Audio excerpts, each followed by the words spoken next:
Hello and welcome to the Journals of the Information Entrepreneur. I'm Jacqueline Stockwell, CEO and founder at Leadership Through Data. I inspire, motivate and educate information leaders across the world to focus on their messaging and their storytelling. And today in the studio I have Tash Whittaker, and I'm so excited to have you join me today. So thank you for coming along. Oh, thank you for inviting me. Amazing. Just you want to introduce yourself and then tell the listeners something fun about you. Fun about me, that could be interesting. Okay, so I'm Tash Whittaker. I do DPO as a service. I do data protection, consultancy, mix of all that. I don't have anything fun about me. That's really sad. I never think of what I should be saying when someone asks me anything like that. No, this is me. What you see is what you get. And as you can see, I didn't realise we were going to be filmed. So you have the authentic me, 50 odd years old, no makeup, looking fab. This is it. Looking amazing, and I like that you brought your authentic self because I'm very a strong believer that we are people and we need to be authentic as Yeah, we can. So yeah. I'm grateful for your authenticity in today's show. I asked about the fun fact because we've been communicating on LinkedIn for a while now, and I asked you to come and join the show. And one of the interesting things that we've been talking about was your LinkedIn post around what other roles would you have done if you didn't end in the career that you are now. And I felt that you felt that my choice of a shark specialist was a fun thing. But tell me a bit more about that and your thoughts around that post and why you did it. So when I was at school, I always thought I was going to be a lawyer. That was all I was ever going to do, no questions. And then I had a very well-meaning teacher at the point at which you're starting to look at university saying, you won't get the grades to be a lawyer, you can't be a lawyer. So they persuaded me instead to try and apply for English and education.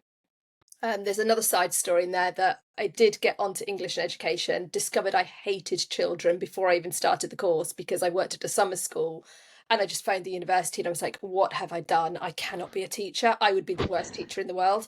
Take me off this course. So I moved just to English. So I ended up doing an English degree, but I just spent my whole time thinking this is not what I want to do. I wanted to be a lawyer at an NGO. I wanted to be helping people. I had visions of being in foreign countries, helping and working for charities or anything like this.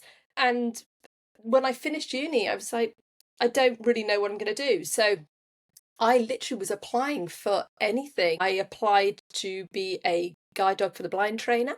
I applied to be a wing walker with the Crunchy Flying Oh Circus. my God, I Um, love that. I would have loved it. I I really was love so to do that. disappointed I didn't get it. Just it's so cool. And I've since learned that you can actually go and be a wing walker for a day. I don't know whether I'd make it now. I think, this was like 30 years ago, very, very different person and different levels of bravery. So I'm not sure I'd be so good up there now, but oh, it just sounds so exciting. It I want to be a does. driver, I want to be a firefighter. I just want all my lives again without all the stress, just so I can try all these different careers because I never ever intended to get into data or data protection. I didn't know the first thing about data, as a career choice. That was purely accidental. So, yeah, I ended up where I was. Do you want to know how I ended up getting into data actually? I, tell me, let's just flow on the conversation. So, okay, when I was at uni, I didn't bother going in to uni for my third year because I didn't really enjoy my course, and I discovered if I learnt all the books word for word, I didn't need to go to uni. I could just regurgitate my lecturer's books and get my degree, which I did. So I didn't bother going in for the third year. I got jobs instead. I had no money. So luckily, I was in the days of grants, so I did have my tuition and my accommodation paid for, but I had no living money, so I had to have a job. So I ended up working a couple of jobs. I was doing telesales, selling windows, doors, porches, and conservatories and soffits. It still rolls off the tongue. It does. I was also selling remortgaging in the evening for another company. So I was working for two window companies, one in the morning, one in the afternoon, and then a mortgage company in the evenings. But it wasn't really making me as much money as I wanted. I think at the time everything was £2.50 an hour. And I was like, I want more than that. And I saw a job advertised, and it was telephone work and it was £5 an hour. And I was like, that's mad. That has to be a sex line. There's just, there is no way anyone pays £5 an hour. This is in Wales at the time, which was a lot less than in England. And I was like, I'm just going to apply for it because I need the money. And I discovered that actually it was a call centre. And at the time, no one even knew what call centres were. Wales was a real hub for call centres, and the first call centres, because the Welsh Development Agency was giving grants. So Dun& Bradstreet had opened this call centre, and it was just 4 hours a day sitting on the phone, talking to businesses and updating their business information. And so I was like, bingo, this is amazing. So I was advised, take your degree off your CV. You don't want that on there if you're applying for this job, really dumb it down. So I did. And I started off updating information, and I just discovered I loved it. I loved being on the phone, which is really weird because in real life, I'm a complete introvert. I hate talking to people, but on the phone, I don't have an issue. LinkedIn, I don't have an issue. Just don't talk to me in reality. You're doing amazing well right now. We're talking right now, A right? screen between us, it's fine. So I ended up starting in the call centre, and then I was there 15 years in the end, and was looking after all the data in their international markets by the time I left, doing quality management, total quality management, sourcing data. I loved it, absolutely loved it. Wow. Because when I was having a look, and your bio says that 9 years ago you had a life-changing experience. And I really like the way you say we can't do things alone and we should support others. And I can feel from your journey that that definitely feeds into, Yeah. even before your life-changing experience, you can kind of see some of that coming through.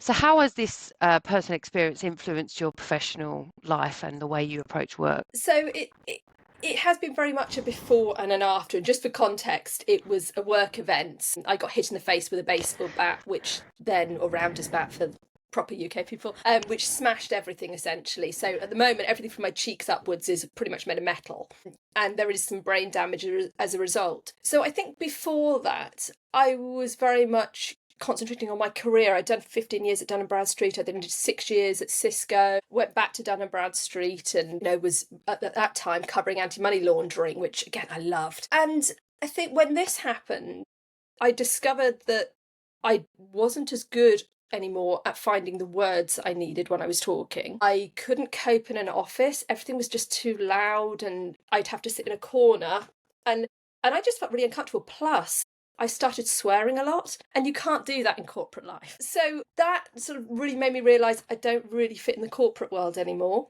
It's not for me. I went to go and work for a small law firm, which is another story that didn't really work out. But it sort of made me think, is this actually what I want to do? It just made me reassess everything. And so I ended up working for myself. And when I started working for myself, I learned so much from some really key people, Tim Turner, Rowena Fielding, people like that. And I learned it all on LinkedIn, and they were so generous with their time. And yes, there was this whole thing of all these new GDPR people were coming in and, talking rubbish. So there wasn't much tolerance for you getting it wrong. But at the same time, if you were approaching it right, you were really given help. And I could see that it was very much a dog-eat-dog environment for GDPR specialists at the time. And I was like, I don't want that. That's not necessary. Life's about more than that. So I made it a real thing that I would help other people. So if I'm learning something, I will put my learnings on LinkedIn to help other people.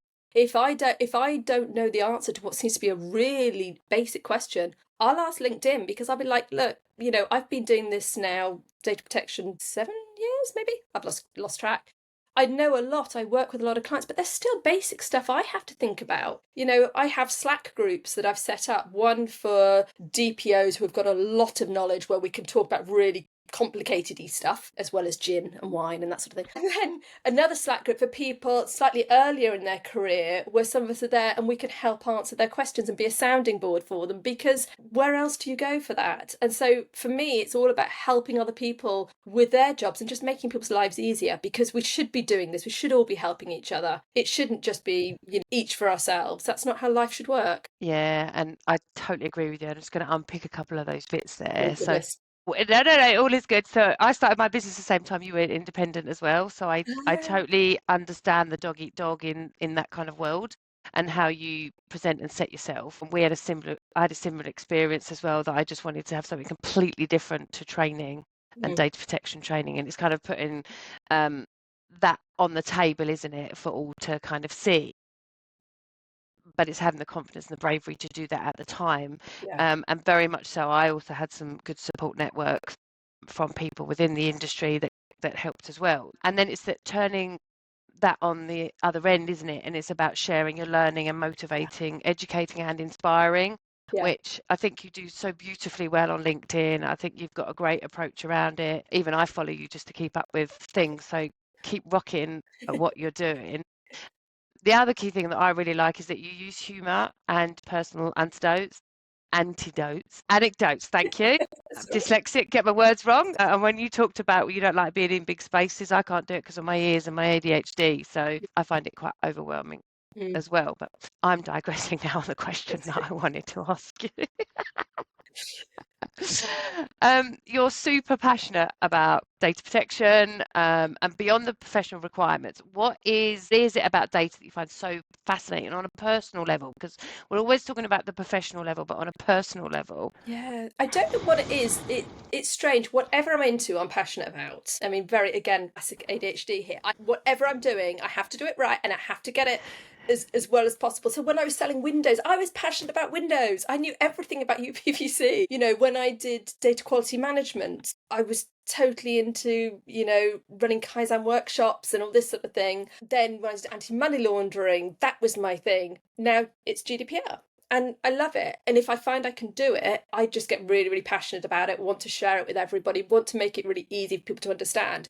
But I did realise that when I was working at Cisco, probably is where I started to realise it. I did a lot of troubleshooting there, where they had a lot of data moving between a lot of systems and things would go wrong. And that's when I realised that I didn't realise that not everybody can see data flows in their head like a map. A little bit like if I'm driving up the motorway and I get diverted, that doesn't bother me because in my head I can still see the map of the country and I know that I'm parallel to the motorway and I know it's all right. I didn't realise not everyone can see that. And data flows particularly I can see, which is very strange to understand. And I didn't realise that wasn't normal. And so I could work out a problem by looking at, I knew that data went from here to here to here to here to here to here. And therefore it must have gone wrong here. And I didn't know how I knew that, and I didn't know why other people didn't. So I think that was quite a learning when I was at Cisco, of people actually going, no, we can't all do that. And I would say weird things like, well, give me the data. And they'd say, right, when are you going to figure this out? I was like, I don't know, I'm still looking. I'm still waiting for the data to tell me what it needs to tell me. And they're like, that's so weird. And I'm like, oh, yeah, I suppose it is, isn't it? So I don't know is the short answer to that. I just get very passionate about anything which I sort of latch on to. And at the moment, it's GDPR. Amazing. I love that. And when you talk about brain, so I've been doing quite a lot of work around me because I'm dyslexic and ADHD. And with dyslexia, you see a full 3D image, right? So exactly how you described it, Mm. you can see it. So, for example, if I said to you, elephant, what's in your brain right now? An elephant marching through the desert, but they don't live in the desert. You know what I mean? No, describe it to me because that's the whole point. So a combination between a still picture of an elephant in its environment, but also the Jungle Book. This is you're going to regret asking. No, I want to know. Jungle Just Book go with it, Tash. Go animation with it. of the elephant marching with that little one at the end, you know, with the music. So yeah. Fabulous. So that is amazing. So what I see is the elephant in Africa under a tree with its babies around the Yeah. grass, the sun. We've got some birds in there. So 3D imaging, you see everything, the Mm. end result before you've even got there. So what you're mapping out. And when Mm. I've done this exercise with other people, somebody just says, "Oh, I just see the letters. I just see the words No, elephant. Yeah, just see the words really. elephant. Yeah." So it's a really useful exercise I to can see actually work out. I can see the Yeah, colours. but people's brains work differently, so it's a really, really useful exercise. And then somebody says, I've done it a couple of others, someone says they just see a plaque. Someone just says they just see a static elephant, no background. So you can actually see who is a visual kind of learner and who isn't. And it's quite a nice way to understand the brain processing. And certainly when you're talking about data flows, I think that's such a useful skill in the job that you do because you can see where everything goes and kind of where you want to end up, where Yeah. you guide people into the right direction. This brings me on to my next question is that you make the impossible seem simple. Can you share quite a complicated data privacy challenge that you've helped an organisation overcome and how you've broken it down for them? So it tends to be something slightly different from that. I've always had the stance that you can't understand something until you can teach something. And so in order to teach something, you've got to be able to hang it on something short and sweet so that you can then go further down.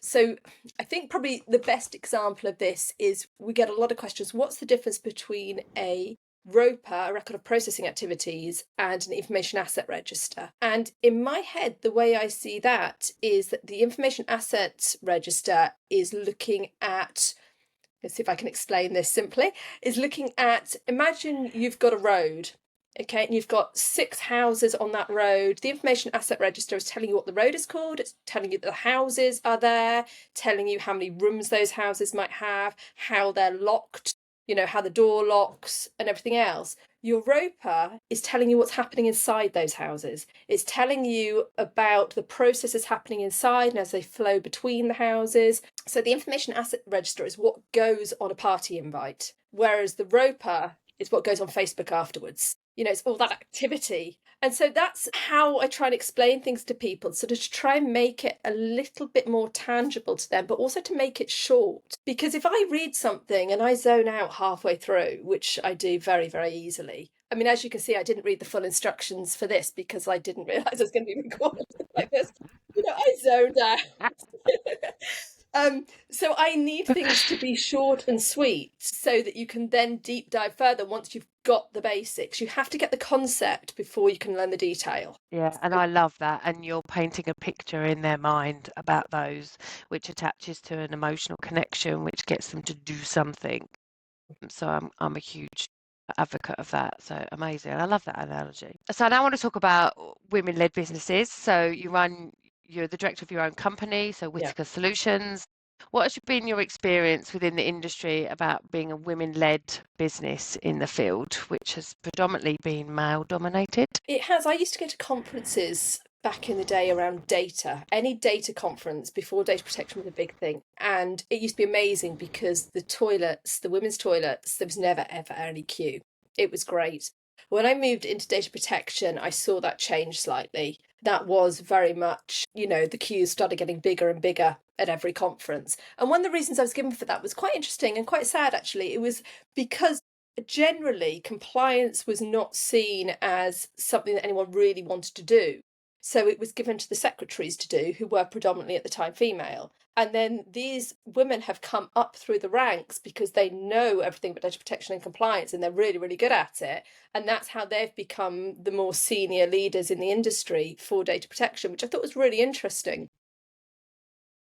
As a female leader of a business, I haven't really noticed that being much difference, although the key thing, there were 2 other businesses that I know, which I'm not going to name, that started the same time as me, both run by men. One of them now has probably about 500 employees and has just been sold, and they've done amazingly. The other one, I would say, doesn't have that many employees, but they are still at least 5 times the size I am, probably 5 times the turnover. And I realise, I don't know whether it's to do with the gender, I really don't, but I don't want that.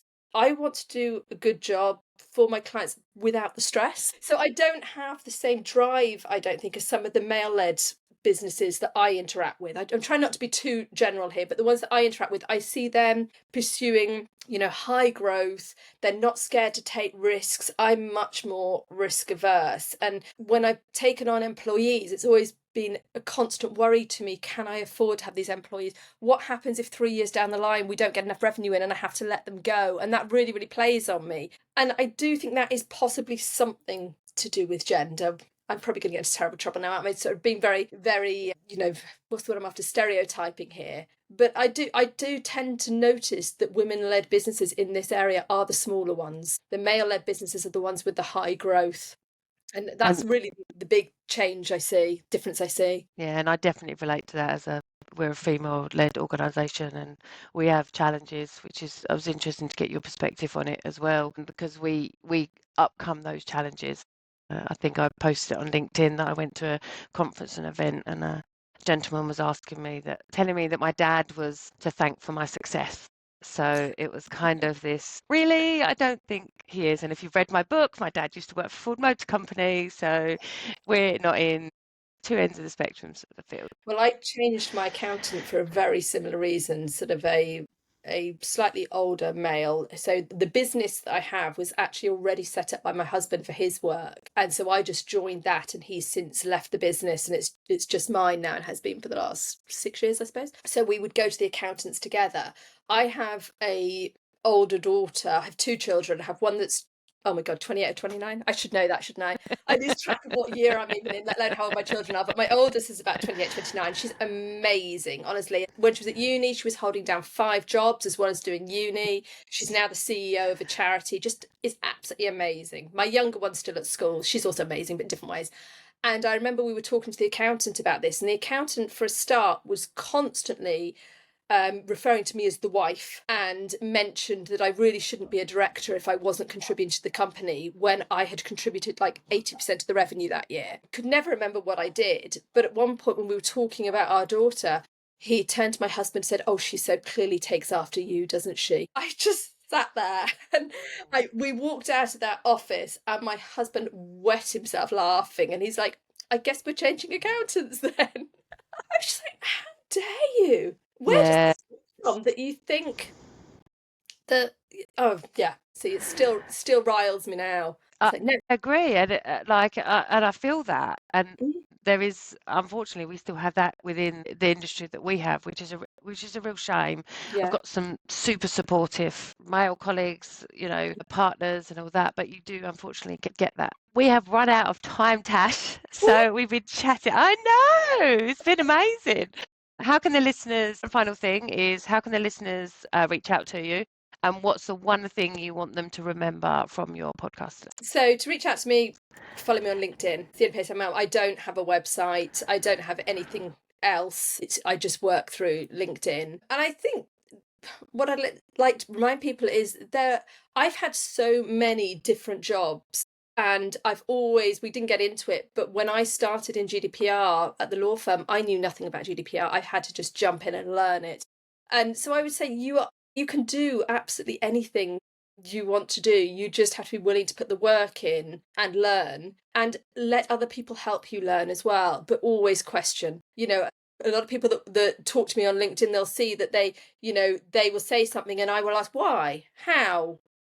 I never stop questioning, because I have to understand it, and I'd really encourage everyone to do that. Don't believe everything you're told. Question it to make sure that and the same obviously with AI. That's when you know your stuff, is when you're arguing with AI.